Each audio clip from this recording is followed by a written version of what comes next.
retomar esta subserie, una serie dentro de otra serie, ¿no? Estamos viendo el Juan del capítulo 6, del 16 al 24, todo el tema de Jesús caminando sobre el agua, tema súper, muy conocido. Lo vamos a hacer, como lo vimos la semana pasada, ya empezamos la semana pasada, en tres sermones. El primero que hicimos la semana pasada, la noche y el viento, cuando Jesús parece ausente. Hoy vamos a ver, no tengan miedo en la presencia que transforma el temor, y la semana que viene, Dios mediante, vamos a ver el último sermón de la serie, de esta subserie, ¿cuándo llegaste aquí? La búsqueda que no entiende la presencia. Y digo, tenemos que ver en esta serie y en este sermón es cómo Jesús se acerca en el medio de la tormenta, en el medio del miedo, en el medio del temor, y cómo redefine lo que nosotros pensamos que es estar seguros. Él va a darle una nueva visión a eso. Y vamos a ver hoy tres versículos, 19, 20 y 21, del capítulo 6. Dice así la palabra de Dios. Habrían remado unos 5 o 6 kilómetros, unos 25 o 30 estadios, también dicen en la Reina Valera 60. Pero acá dice, habrían remado unos 5 o 6 kilómetros cuando vieron que Jesús se acercaba a la barca caminando sobre el agua, y se asustaron. Pero él les dijo, soy yo, no tengan miedo. Así que se dispusieron a recibirlo a bordo, y enseguida la barca llegó a la playa, lugar al que se dirigían. Acá vemos eso, ¿no? Vemos cómo Jesús se acerca en el medio de la tormenta y cómo la presencia de Jesús redefine esa seguridad que ellos tenían. Una noche, los discípulos todos en la barca, con viento, una escena de vulnerabilidad, ¿no? Donde ellos se sentían vulnerables, se sentían en peligro, pero de pronto ven a Jesús acercarse a la barca caminando sobre el agua y se asustan. Piensan que es un fantasma, que es una visión, que es una aparición simplemente. Y Jesús les dice, no, soy yo, no tengan miedo. Y eso cómo nos muestra cómo el temor paraliza, cómo confunde las cosas, ¿no? Recién habían estado con Jesús ahí y de repente para ellos es un fantasma, los asusta, les trae temor, y cómo la presencia de Jesús transforma ese miedo en confianza, como la simple presencia. Y desde la teología bíblica, ¿no? Desde lo que nosotros entendemos que está a lo largo de toda la Biblia, podemos conectar no se asusten que soy yo, con ese yo soy del Antiguo Testamento de Éxodo, ¿no? Y cómo nos pasa a nosotros que en los momentos esos de temor necesitamos una presencia que nos dé seguridad. Una presencia, a lo mejor, de un amigo, de un esposo, de una esposa, de un hijo, una hija. Alguien que te traiga esa seguridad, de un padre, de una madre. Y las personas necesitan eso también. Necesitan esa presencia para poder reorganizar su mundo interno, ¿no? Lo que cada uno está revolucionado adentro. Lo vamos a ver en tres puntos. El miedo como una reacción humana legítima, la presencia que transforma el temor, y por último vamos a ver cómo recibirlo en la barca a Jesús, el acto de fe que cambia el trayecto. Y ahí vemos en Juan 19, el 6:19, el versículo 19, vemos el miedo como reacción humana legítima, ¿no? Dice, cuando habían remado unos 5 o 6 kilómetros, vieron a Jesús que se acercaba caminando sobre el agua y tuvieron miedo. Es muy humano, es muy humano. Lo primero, un miedo como respuesta a lo desconocido. Nunca habíamos visto a alguien que caminara sobre el agua. Entonces, sienten miedo. Los discípulos lo ven a Jesús, pero no lo reconocen. No reconocen esa acción de Jesús. No reconocen cómo Él obra, porque está obrando de una manera muy distinta a cómo obraba normalmente, como ellos lo veían obrar. Cómo el miedo surge ante lo que uno no comprende. Cuando uno no comprende, el miedo se hace como carne. Eso tiene un nombre, se llama como ansiedad anticipatoria. Cuando uno ve algo que no conoce, algo que no entiende, algo que se sale del control normal de lo que es la naturaleza, sobre todo en las cosas sobrenaturales, ¿no? Se ve esto, se ve ese miedo, el temor a lo que no se puede controlar. Siempre vemos eso, ¿no? Vemos tanto en el Antiguo Testamento como en el Nuevo, una ansiedad del hombre por controlar a Dios. El hombre no quiere ser controlado. El hombre no quiere tener una guía o algo. Él quiere formar su propio camino. El pecado no está en comer del árbol de la vida, en el Edén, sino que está en comer del árbol de la ciencia del bien o del mal. O sea, saber tener control, saber lo bueno y lo malo, controlarlo y poder tomar esas decisiones. Pero esas decisiones que, o sea, porque el tema tampoco es el comer del fruto ese prohibido. ¿Cuál es la motivación de comer del fruto prohibido? ¿Qué le dice la serpiente a Eva? Serán igual a Dios, sabiendo el bien y el mal. Se abrirán sus ojos, ¿no es cierto? Esa cosa, eso nos habla de control. O sea, estoy en el paraíso, soy dueño de todo, puedo comer de todo lo que quiero, puedo hacer lo que quiero, estoy en lugares donde no me falta nada. Pero aparentemente no tengo libertad. Aparentemente no tengo libertad. Y ahí es donde se centra siempre el problema, ¿no? El problema de no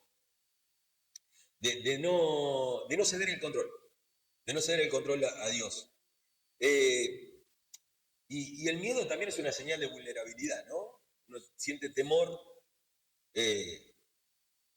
y dentro de lo pastoral, ¿no? Dentro de lo que uno hace como pastor o lo que hacemos nosotros pastoreándonos unos entre otros, cuando el miedo es una emoción que lo que necesita es presencia y no juicio.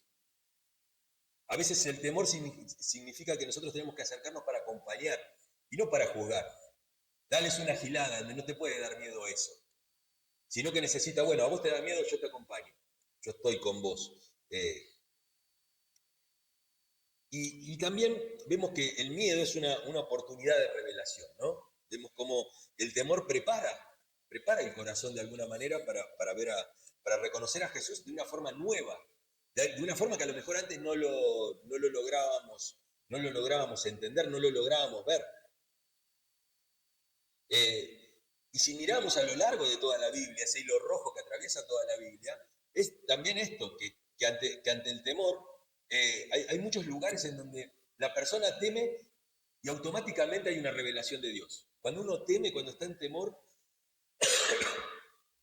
se provoca lo que se llama una teofanía, ¿no? Lo vemos en el caso de Moisés, ¿cierto? Él teme ante Dios, ante la zarza esa que arde, pero también está el temor, también en el monte, ¿no? Cuando está en el monte, los relámpagos, los rayos estos que van saliendo y todo, hay temor y él pide, bueno, necesito verte. Y ahí se provoca eso, ¿no? De que solamente verás mi espalda. También lo vemos en Elías, ¿no? En Elías esperando ahí una fuerte presencia de Dios. Él está en temor, está angustiado, está en la cueva ahí esperando que vengan a matarlo. Y ahí es donde aparece Dios, ¿no? Dios aparece en el susurro, acuérdense de eso que ya lo hemos visto. Y también, bueno, también el tema de María, ¿no? El tema de la madre de Jesús, también. En el medio del temor aparece una angelofanía, sería en este caso, un ángel de parte del Señor que viene a hablar con ella, ¿no? Y también eso, ¿no?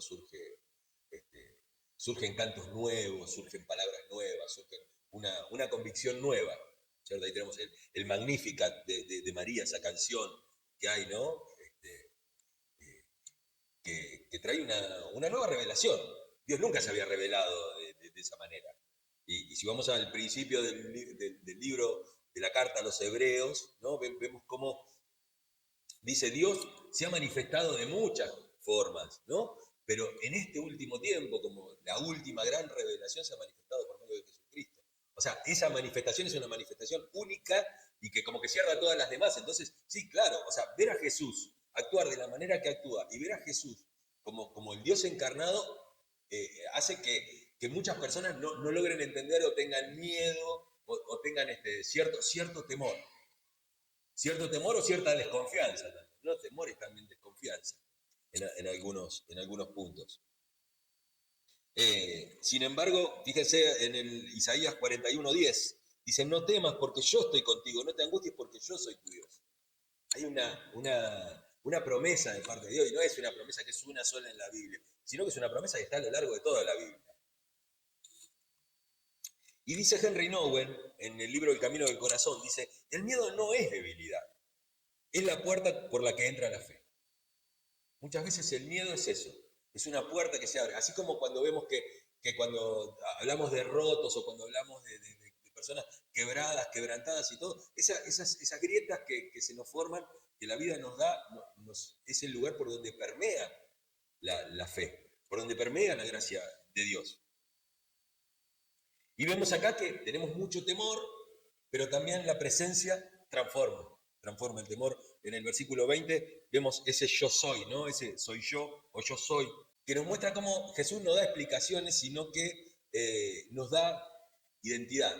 Ese soy yo es igual al yo soy del Éxodo 3:14, ¿no? Ahí ese yo soy, que es como un eco de la presencia divina de Dios, es una presencia que salva, es una presencia que acompaña, es una presencia que abraza, es una presencia que nos da seguridad, que nos rodea. Al decir yo soy ahí, está identificándose primero con el Yahvé del Antiguo Testamento, como dice él, no, yo soy, no tengan miedo. No tengan miedo porque yo soy. No, yo voy a hacer tal cosa. No tengan miedo porque yo voy a hacer tal cosa. No tengan miedo porque yo soy. Porque no es otro. No tiene tanto que ver con la obra, con lo que él hace, con lo que él da, sino con su propia presencia. Estamos seguros no porque él hace o porque deja de hacer algo, sino que estamos seguros porque él es. Porque él es. Si nosotros nos compenetramos cada vez más con ese Jesús y nos metemos en esa vida, en la vida de Jesús, si logramos comprender al menos su parte humana y un vestigio de lo divino. No podemos entender la divinidad de Jesús o no podemos entender la divinidad de Dios como no podemos entender ni la omnipresencia, ni la omnipotencia, ni nada de esa, ni ninguna de esas cosas porque son inalcanzables de comprender para el hombre. Dios es un Dios incognoscible, es un Dios que no se puede conocer en la plenitud de la divinidad. Ahora, sí como un ser humano, sí como Jesús, sí como esa actitud, porque es lo que se nos invita a nosotros a imitar o a hacer nosotros como Jesús. Él es nuestra meta, Él es nuestro modelo. Y la presencia de ese Jesús que nosotros comprendemos, de ese Jesús que se revela, que dice yo soy, no tengas miedo, es una respuesta, pero es una respuesta terapéutica, ¿cierto? Es una respuesta que sana, que trae sanidad al alma, que trae sanidad. La presencia segura de Jesús es el primer paso para que uno pueda estar emocionalmente regulado. Por eso yo tengo muy en claro este tema de que Dios no se encuentra en el griterío, que Dios no se encuentra en las emociones fuertes, Dios se encuentra en el silbido, Dios se encuentra en el murmullo, en el arrullo, ¿no es cierto? Vemos tanto en el caso de Elías, como ese, y Dios no estaba en el fuego, Dios no estaba en el viento recio, Dios no estaba en ninguna de esas cosas, sino que Dios estaba, ¿en dónde? En el susurro, en ese viento. Y después vemos también en Hechos de los Apóstoles, ¿no? Vemos una presencia de Dios que no es que de repente, o sea, todo fue un terremoto, todo, como sí pasó, por ejemplo, en el caso de la resurrección de Jesús, ¿no? La muerte y la resurrección de Jesús provocó terremotos, provocó muchas cosas. Pero en cambio, cuando vemos que el Espíritu viene sobre nosotros, ¿qué dice? Un viento recio. Es un viento recio. Hay un libro que se llama Viento recio, aliento fresco o algo así. Era un libro muy lindo que habla de eso, ¿no? De la presencia del Espíritu y cómo uno recibe el Espíritu, porque no es algo que provoque temor, sino todo lo contrario, es algo que provoca seguridad. Y hoy lo compartía con la gente del Consejo Pastoral, ¿no? Hoy es el día de celebración del Señor, pero también es el día de la alimentación de la grey de Dios, ¿no? La grey como la gente que está, entre los cuales yo lo pongo, lo agrego porque yo sé que a veces nunca queda claro eso, que nosotros somos parte de la grey de Dios. O sea, que los pastores, te llames pastor, apóstol, patriarca, lo que vos te quieras llamar, el título que vos quieras tener, puede ser padre, puede ser, no sé, obispo, o cualquier otra palabra, reverendo, lo que sea, pero vos pertenecés a la grey de Dios también, sos parte del rebaño. Nunca, y yo decía, bueno, ¿qué le vas a dar de comer hoy a la iglesia? ¿Qué va a comer hoy la grey de Dios? ¿Qué preparaste? ¿Sueños? ¿Preparaste ideas personales? Les aseguro que eso no dura hasta el lunes, ni hasta esta tarde. No dura nada. Pero cuando uno predica la palabra de Dios, una de las primeras cosas que es algo muy práctico, que no tiene nada que ver con algo místico ni con algo raro. Cuando uno prepara la palabra de Dios y cuando uno expone las escrituras, da una posibilidad única e irrepetible a la grey o a la persona que está escuchando el sermón, que es volver a su casa y poder abrir el mismo texto que fue explicado, el mismo texto que fue predicado, lo puede volver a abrir y le puede dar un nuevo sentido también. Cosa de que, pero lo que pasa que, bueno, lo que predicó hoy es lo que soñó el pastor, no sé. O sea, uno se queda nada más con el pastor que soñó. Pero no está eso, no está el tema de poder volver a la palabra de Dios. Estamos justo en el mes de la Biblia, ¿no? Este es el mes de la Biblia, el 31 de octubre es el día de la Reforma.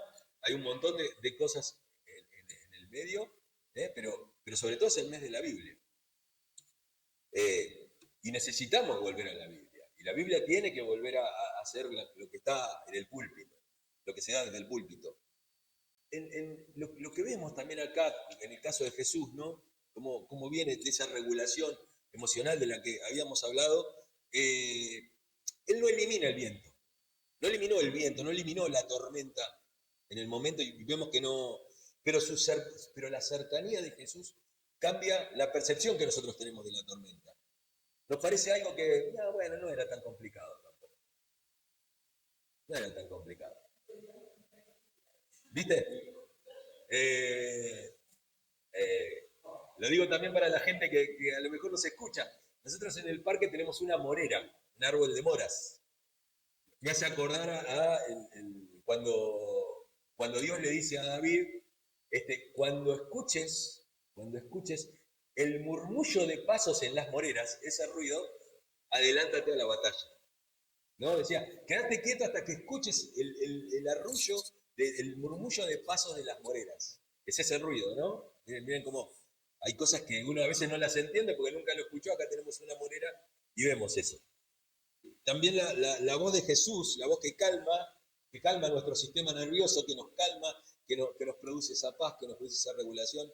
A veces uno se siente, bueno, alguno que haya tenido un ataque de pánico sabe lo que es, ¿no? Un ataque de pánico, una presión en el pecho, uno piensa que se va a morir, uno siente esa presión en el pecho que parece que no puede respirar y todo eso. Bueno, cómo a veces la voz de Dios, la presencia de Jesús en esos casos, no solamente informa su presencia, sino que transforma también, transforma a la persona. ¿Por qué? Porque trae paz. Dice Jesús en Juan capítulo 14, verso 27, la paz les dejo, mi paz les doy, yo no se la doy como la da el mundo, no se angustien ni tengan miedo. Uno ve ahora, por ejemplo, este caso de la paz en Israel y en la Franja de Gaza, esa cosa de paz, y uno no siente mucha seguridad en esa paz, ¿no? Hay un cese de fuego y uno dice, bueno, hay un cese, se acabó todo, ahora esta es la paz. ¿Qué tipo de paz? ¿Qué tipo de paz? Claro, ¿qué pasa con la gente?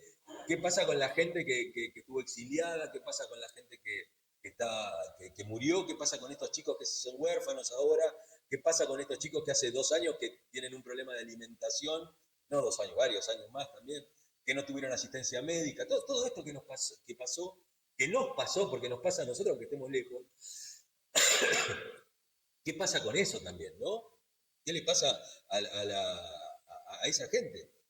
¿Es esa paz que trae Jesús? ¿Es esa paz que trae el Mesías? ¿Es ese tipo de paz? Y lo dice Jesús ahí en el versículo 27 del capítulo 14 que estábamos viendo. No se angustien ni tengan miedo. Pero a nosotros esta paz de los hombres, esta paz no nos deja de angustiar, no nos deja de angustiar. Es como un tratado de Versalles, ¿viste? La paz del tratado de Versalles no trajo paz. O sea, por eso, un par de años después tuvimos una Segunda Guerra Mundial. O sea, esa paz que trae el hombre, esa paz porque realmente ahí se mezclan los intereses, hay intereses mezclados, intereses mezquinos, intereses propios del hombre. No hay un interés por la paz, por la construcción de un reino, por la construcción del reino de Dios. Porque realmente no hay una construcción del reino de Dios y su justicia, que es lo que hablamos siempre, ¿no? Esas dos cosas. Bueno, el reino de Dios, pero también la justicia del reino de Dios. No es simplemente el reino de Dios. Porque todos nos parece que, bueno, es el reino de Dios. Está bien, pero ¿se practica la justicia en ese reino de Dios? Si no se practica la justicia, ¿es realmente un reino de Dios? ¿O es solamente la excusa, Dios, para todo esto? Y dice Carl Rogers, que es el padre del counseling, en el libro El proceso de convertirse en persona, dice, la presencia de alguien que no huye de tu miedo es ya sanadora. Fíjese, la presencia de alguien que no huye de tu miedo, o sea, me acerco a la persona, pero viste que hay personas que vienen y como que te ayudan a asustarte más todavía, ¿no? En vez de que te dicen, no, esto es tremendo lo que te está pasando. No, no, viste, porque estoy un poco asustada. No, no se te ve asustada, se te ve peor todavía, se te ve. Ah, no, pero estoy más. Hay esas personas, ¿no? La típica persona apocalíptica, siempre en el cataclismo, siempre, no, pero esto va para peor y todo. Bueno, es que somos ese tipo de personas también nosotros, somos esas personas que siempre encuentran más todavía de lo que el otro piensa y que terminan huyendo de tu propio temor o que te terminan atemorizando más todavía. O son esas personas, como dice acá Carl Rogers, ¿no? La presencia de alguien que no teme a tu miedo, que no huye a tu miedo, es una persona que ya es sanadora. Porque estar al lado de alguien que no teme tu propio temor ya es alguien que te está ayudando a sanar, a levantarte.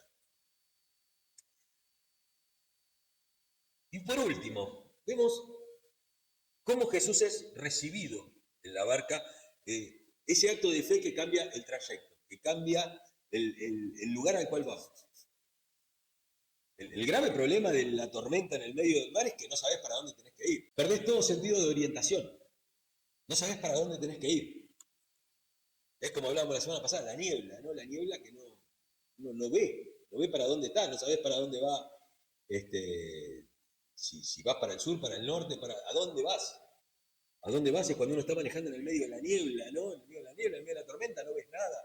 No sabes qué hay adelante, no sabes nada. Y eso es lo que pasa acá con los discípulos que les da tanto miedo. Por más que sean los mejores navegantes, todos pescadores, todos que la recontra tenían súper clara de cómo manejar una barca, vemos eso. Vemos que no saben para dónde ir. Y ahí es cuando ven a Jesús y ellos deciden recibirlo. Deciden recibirlo. Jesús no se impone. No hay una imposición de Jesús, sino que los discípulos toman la decisión de recibirlo en la barca. Ellos se abren a la idea de Jesús. Se abren a la idea de alguien que viene caminando sobre el agua. ¿Por qué? Porque eso permite que Jesús los ayude, que la ayuda entre. ¿No? Entonces dice, entonces ellos lo recibieron con gusto en la barca, así dice la Reina Valera contemporánea.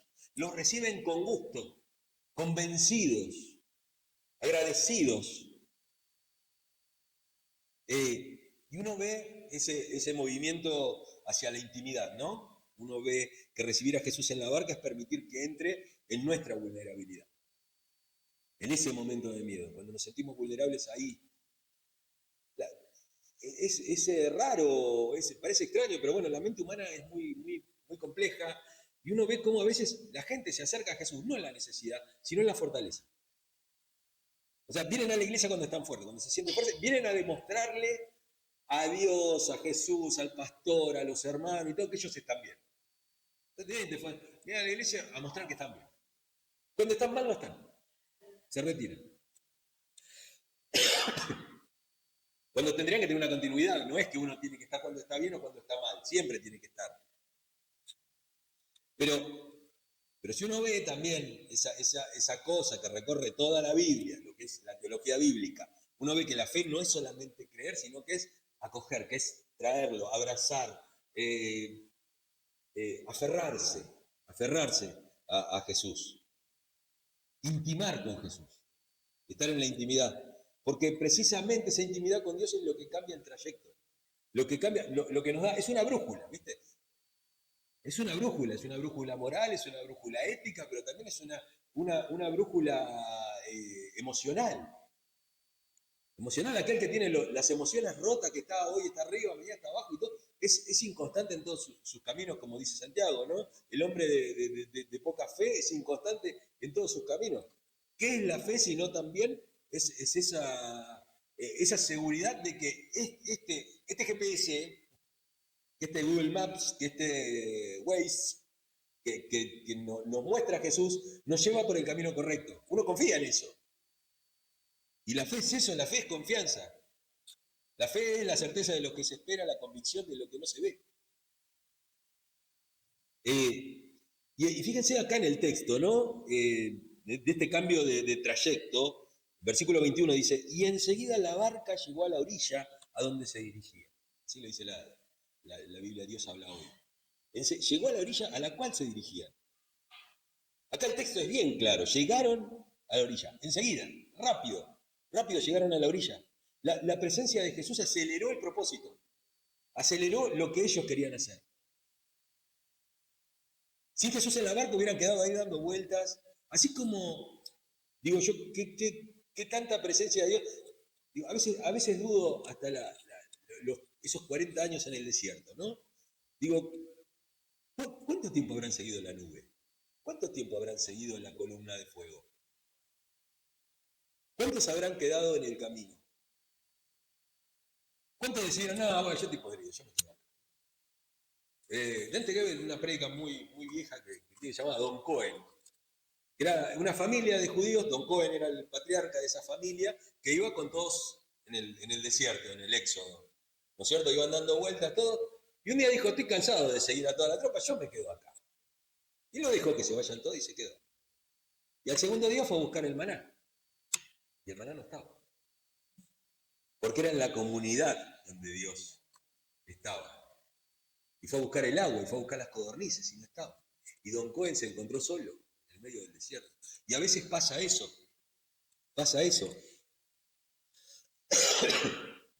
Uno se queda dando vueltas en el lugar. Simplemente porque Jesús no sube a la barca porque uno no quiere. O porque prefiere, no, si yo sé manejar ¿sabes cuánta tormenta de esta pasé? Yo ya la tengo re clara. Siempre digo lo mismo, pero porque me impresionó mucho. Me impresionó mucho de una persona y dije, wow, qué tipo de pastores busca la gente, ¿no? Le dijo, vamos a predicar de Romano, y yo ya Romano ya lo sé de memoria. ¿Cierto? O sea, la negación a la palabra de Dios. ¿Qué querés que te enseñe? ¿Qué querés saber? ¿Y qué querés? ¿Cuál va a ser tu guía? Vemos algo acá en este texto, ¿no? Que esta voz de Jesús, yo soy, no tengan miedo, y esta invitación a subirlo, vemos como esa intervención, una reorganización narrativa dentro del texto. A lo mejor estoy siendo un poco técnico, pero hay una reorganización narrativa. En el medio del despiole, que no sabemos si Jesús se quedó en un lugar, por qué se fueron ellos, por qué estaba todo, estas palabras de Jesús reorganizan todo. Pone cada cosa en su lugar. La historia cambia cuando entra esta nueva voz. Esta nueva presencia de Jesús acomoda todo de vuelta. ¿Cuántas veces en el medio de ese despiole que es nuestra vida, de este mar de emociones, de esta cosa a veces que nos apabulla tanto, ¿viste? Yo últimamente la verdad que estoy tratando de no ver noticieros, ya me dicen, pon un noticiero o algo, a veces yo ya estoy cansado, ya estoy agotado. Me agota mentalmente, me agota de acá. Miro una serie, miro un documental, miro otra cosa, porque realmente uno no encuentra, ¿viste? Y uno cada vez te va cebando más, ¿viste? Y vos decís, bueno, vamos a parar. Y a lo mejor otra palabra, esa palabra de Jesús que entra, ese llamado de Jesús, ese ofrecimiento de Jesús, soy yo, no teman, vamos para este lado, eh, cambia nuestra historia, cambia la historia, cambia la forma en la cual vemos la cosa. Y dice Brennan Manning en el Evangelio de los Rotos, la fe no es certeza, es apertura a la presencia que transforma. La fe no es solamente una certeza. Sí, es la certeza de lo que se espera, la convicción de lo que no se ve. Pero es apertura a la presencia. Fe para fe. Yo tengo fe, me abro. ¿Para qué? Para tener más fe. Tu fe tiene que crecer. Bueno, podés creer ahora como creías cuando recién conociste a Cristo. No podemos estar igual que hace 2, 3, 5, 10, 30 años. No se puede. Yo ya me convertí mucho. Yo ya sé todo. Yo ya. No, esto es crecimiento. Y es una fe que nunca va a parar, que nunca va a dejar de acrecentarse, porque estamos delante, y lo vamos a estar cara a cara, adelante de un Dios que es eterno, un Dios que es todopoderoso, un Dios que es que no tiene ubicuidad, que no tiene un lugar donde Él está. Dios llena todo. Como dice Pablo, ¿no? Porque en Él somos y nos movemos. Es ese Dios, es un Dios totalmente que es tan grande que ni siquiera la palabra grande le queda chico. Enorme le queda chico. Cualquier palabra, claro, es un Dios infinito. Cualquier adjetivo que le querramos poner a Dios se queda corto. Entonces la fe no es algo que se consuma, que en algún momento uno diga, bueno, ya está. Como dijo Jesús, no todo está consumado, o sea, todo está terminado, yo ya logré hacer todo lo que tenía que hacer. La fe no se consuma. Uno tiene fe para fe. Uno tiene fe y cuando esté delante de Dios, todos los días se va a ir alimentando esa fe. Cada vez vamos a conocer más de Dios y nunca vamos a terminar de conocer. Porque es un Dios eterno. ¿Y qué nos pasa a nosotros con la palabra? Hoy creo que la palabra nos invita a reconocer nuestros miedos, a conocerlos y a reconocerlos. A decir, sí, tengo miedo, estoy en eso. Y a recibir esa presencia de ese Jesús que viene caminando por las aguas o que viene de una manera distinta a la que nosotros estábamos acostumbrados y que nos quiere transformar. Y tenemos estas preguntas, ¿no? ¿Qué temores están agitando nuestra barca? ¿A qué cosas le estamos teniendo miedo? Que nos agitan la barca y que nos hacen perder el rumbo, que nos hacen perder la brújula, que nos hacen perder el propósito, que nos hacen perder el tiempo, que nos hacen perder la paz, todo ese tipo de cosas. Y en el medio de la tormenta, ¿cuáles son las voces que estamos escuchando? ¿Qué voces estamos escuchando en el medio del viento? ¿Estamos escuchando la voz de Jesús o estamos escuchando esas voces que nos hacen temer más todavía? Como vimos recién la frase de Carl Rogers, ¿no? El que no teme a tu temor es ya algo sanador, alguien que te acompañe en esos temas. Y por último, ¿estamos decididos a recibirlo en nuestra vulnerabilidad? O sea, a mostrarnos vulnerables, a estar realmente quebrantados. No quebrado, ¿eh? No quebrado. Porque el quebrado es alguien que está roto, pero quebrantado. Quebrantado. Presentarnos a Dios como personas vulnerables, como personas que necesitan de la presencia de Dios. Dios no viene a sumar a tu vida, viene a consumar. A hacer tu vida una verdadera vida. Mi paz, la paz les dejo, mi paz les doy. ¿Cuál es la vida que da Jesús? Lo que viene a dar Jesús no viene a sumar a lo que ya teníamos, viene a transformar lo que ya teníamos. Y a darnos, a completar, no a completarnos tampoco, sino a transformar realmente la vida. ¿No? ¿Qué concepto tenemos nosotros de libertad? Y dice, y la verdad los hará libres. Mi palabra es verdad.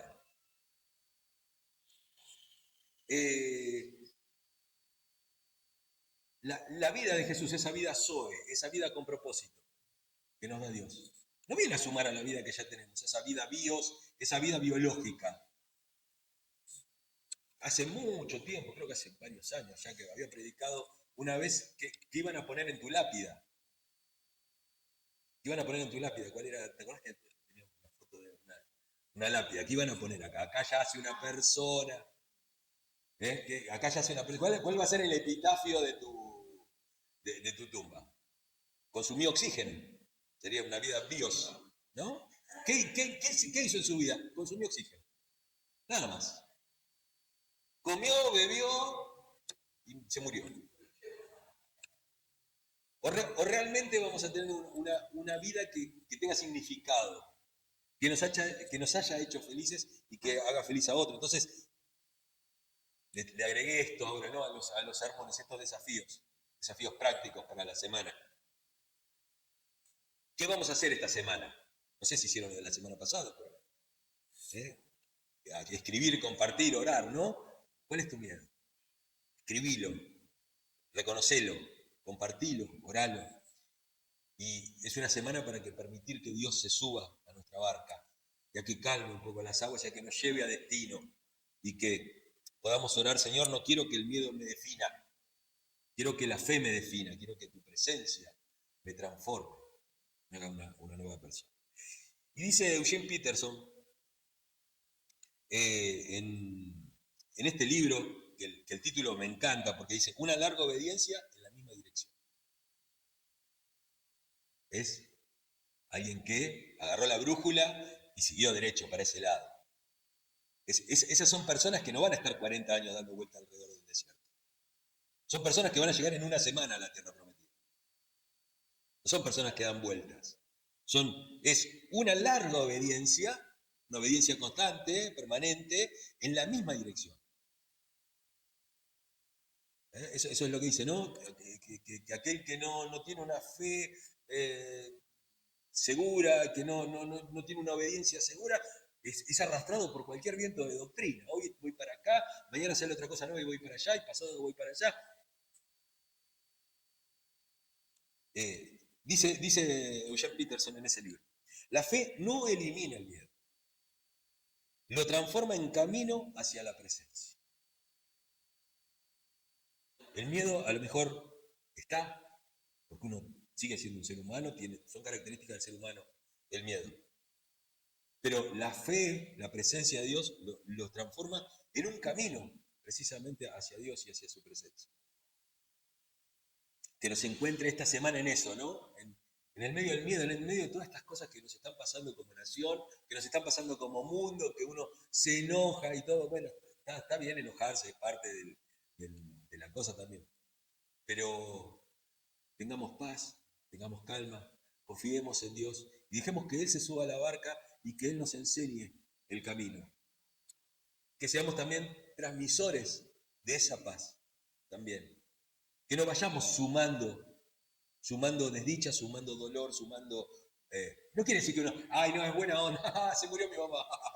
No es eso, no se trata de la torpeza, de la emoción torpe, de ser un estúpido, sino de ser alguien que realmente entiende que todo esto va a pasar, ¿eh? y que lo único que tenemos seguro es Dios. Amén.